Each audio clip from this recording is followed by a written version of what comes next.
ചട്ടങ്ങൾ ലംഘിച്ച് ഹോർട്ടികോർപ്പിന് പച്ചക്കറി വിതരണം ചെയ്യുന്നത് രൈതമിത്ര എന്ന സ്വകാര്യ കമ്പനിയാണ്. മുഖ്യമന്ത്രിയുടെ സാമ്പത്തിക ഉപദേഷ്ടാവ് ഗീതാ ഗോപിനാഥിന്റെ പിതാവിന്റെ ഉടമസ്ഥതയിലുള്ള കമ്പനിയാണ് രൈതമിത്ര.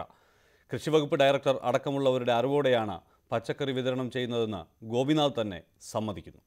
മൈസൂർ കേന്ദ്രീകരിച്ച് പ്രവർത്തിക്കുന്ന സ്വകാര്യ കമ്പനിയാണ് രൈതമിത്ര. ഇവരിൽ നിന്നാണ് ഹോർട്ടികോർപ്പ് ഏറ്റവും അധികം പച്ചക്കറികൾ വാങ്ങുന്നതെന്ന് ഈ രേഖകൾ വ്യക്തമാക്കുന്നു. മുഖ്യമന്ത്രിയുടെ സാമ്പത്തിക ഉപദേഷ്ടാവ് ഗീതാ ഗോപിനാഥിന്റെ പിതാവ് ഗോപിനാഥിന്റെ ഉടമസ്ഥയിലുള്ള കമ്പനിയാണ് രൈതമിത്ര. ഈ സ്വാധീനമാണ് മുൻപ് വിവാദങ്ങളുണ്ടായിട്ടും അന്യസംസ്ഥാന പച്ചക്കറികൾ സംഭരിക്കാൻ ഹോർട്ടികോർപ്പിനെ പ്രേരിപ്പിക്കുന്നതെന്നാണ് സൂചന. ഹോർട്ടികോർപ്പിന് പച്ചക്കറി വിതരണം ചെയ്യുന്നുണ്ടെന്ന കാര്യം ഗോപിനാഥും സമ്മതിച്ചു. എന്റെ പേര് Raithamitra farmer producer company. Raithamitra farmers friend എന്നാണ്. ഹോർട്ടികോർപ്പിൽ ഞാൻ കൊടുക്കുന്ന ആര് പറഞ്ഞു?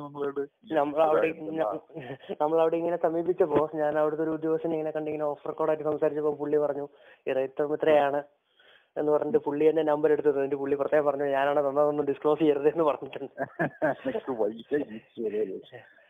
ഇത് ഞങ്ങളുടെ ഹോർട്ടികോർപ്പിന്റെ MD കണ്ടിരുന്നു, നമ്മൾ ബിജു പ്രഭാകർ അഗ്രികൾച്ചർ. അപ്പോ ഞാൻ ഡിസംബറിൽ വരെ കണ്ടതാ.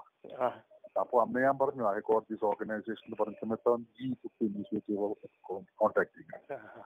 പ്രതിമാസം ലക്ഷക്കണക്കിന് രൂപയുടെ ഇടപാടുകളാണ് രൈതമിത്രയും ഹോർട്ടികോർപ്പും തമ്മിൽ നടത്തുന്നത്. വിതരണം ചെയ്യുന്ന പച്ചക്കറിക്ക് 1 രൂപ പോലും ഹോർട്ടികോർപ്പ് കുടിശ്ശിക വരുത്തിയിട്ടുമില്ല.